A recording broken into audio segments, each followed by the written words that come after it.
25,000 additional soldiers may be deployed to assist in the battle to restore calm to Gauteng and KwaZulu-Natal. This is the recommendation of Defence Minister Nosiviwe Mapisa-Nqakula. She was briefing Parliament's Joint Committee on Defence on the security situation just a little earlier this evening.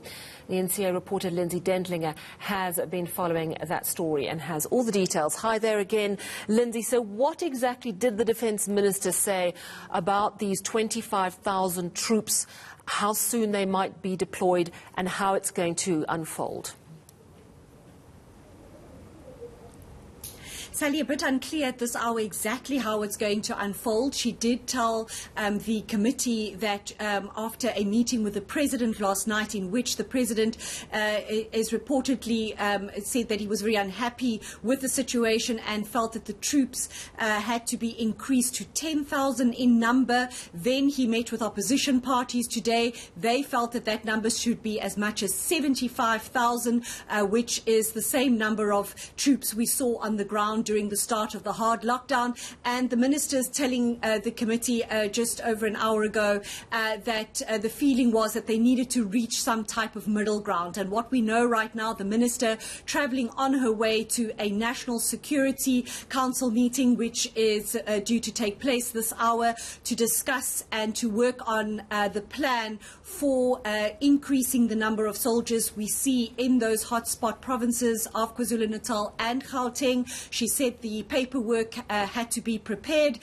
to work out that deployment, and so when exactly we will see all those soldiers being deployed to these hotspot areas, unclear this evening. But she did tell the committee that as the situation stands this evening, there are 1,000 soldiers in KwaZulu-Natal, 800 of them in Durban, and they form part of a contingent of 5,000 soldiers. We heard earlier this afternoon that the original number of 2,500 had been ramped up to 5,000, and from that number, Sally, we now understand as of about an hour ago that eventually we will see 25,000 soldiers being deployed to these hotspot areas. All right, let's just listen to what the Defence Minister said.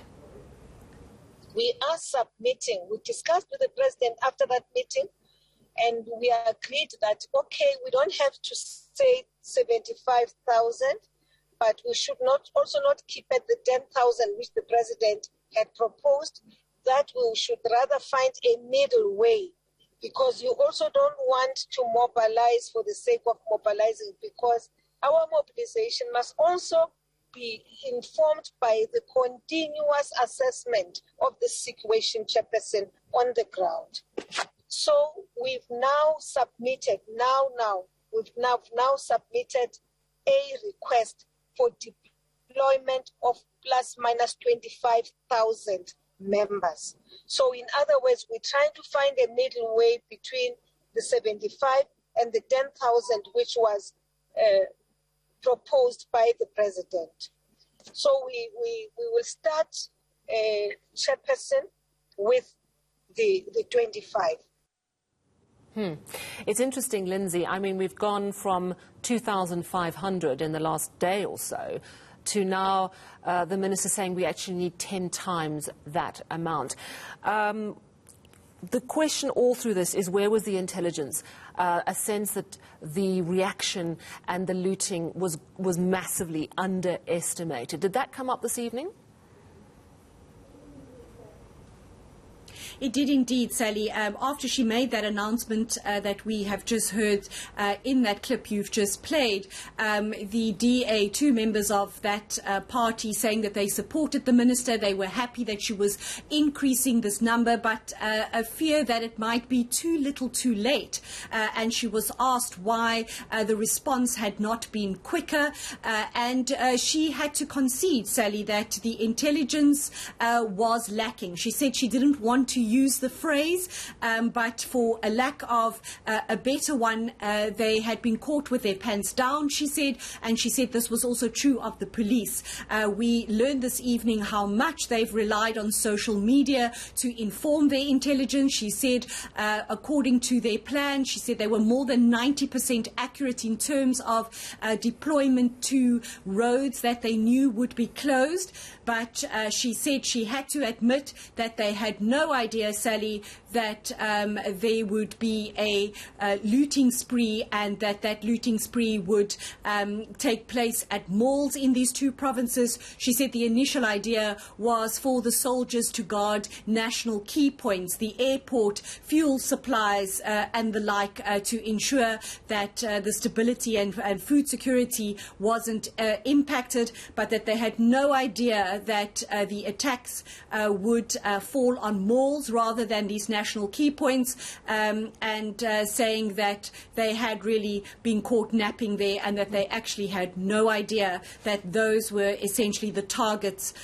of those involved in this insurgence. And of course we know that the police minister confirming that infrastructure around water and electricity and also communications was also targeted, and a number of cell phone towers have been attacked as well.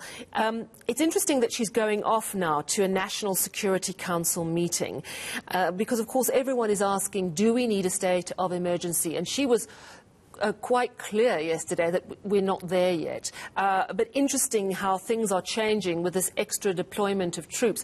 I suppose I'm wondering what the opposition members made of that. Did she get asked questions about a state of emergency?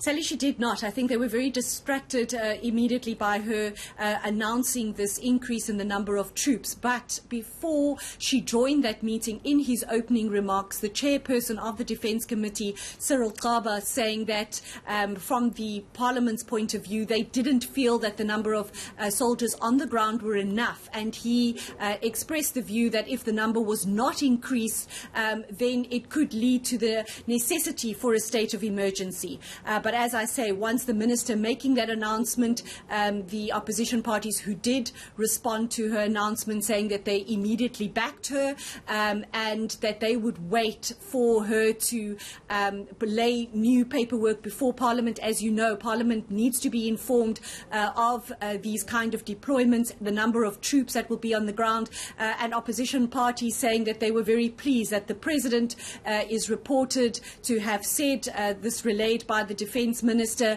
that no cost is to be spared in terms of deploying these troops. Whatever it takes, the President is believed to have told the Minister, then that is what needs to be done to get them deployed as quickly as possible. This afternoon we heard the Acting Minister in the Presidency saying that it wasn't just something that could happen with a click of a finger. It takes time to deploy troops. They are stationed all over the place. They need to be called from their various bases where they are stationed, and so we couldn't expect this all to happen overnight. But the issue now of a state of emergency not coming up again in this very shortened meeting this evening, Parliament agreeing that they would reconvene in about 2 or 3 days' time when they have a better idea of how this deployment of troops is going to work and how effective they're going to be, and then they will reconvene in a few days' time to reassess the situation. So for now, the calls for a state of emergency to be declared has quietened down for the time being. They will now await to see what impact the additional troops will have. Lindsay, very quickly, you mentioned earlier, I think it was the Freedom Front Plus, who was saying we could also call for a national state of defence. Would these troops on the ground constitute that, or is that a different thing entirely? Well, Sally, it would depend on how, under what regulations or what section of the Constitution this deployment is made. So we'll have to wait and see from the paperwork under what section the President deploys them. But yes, certainly Section 201 of the Constitution allows him to call of a state of defence, allows him to deploy these troops. He just needs to inform Parliament, give Parliament the reasons for it, how many, where they will go, those kinds of details. And that can be done, but the President he has that within his prerogative without having to call a state of emergency. He is allowed to deploy troops merely by informing Parliament of his plans and why he needs to do this. All right, well, thank you so much for that update this evening, Lindsay Dentlinger in Cape Town. Let's move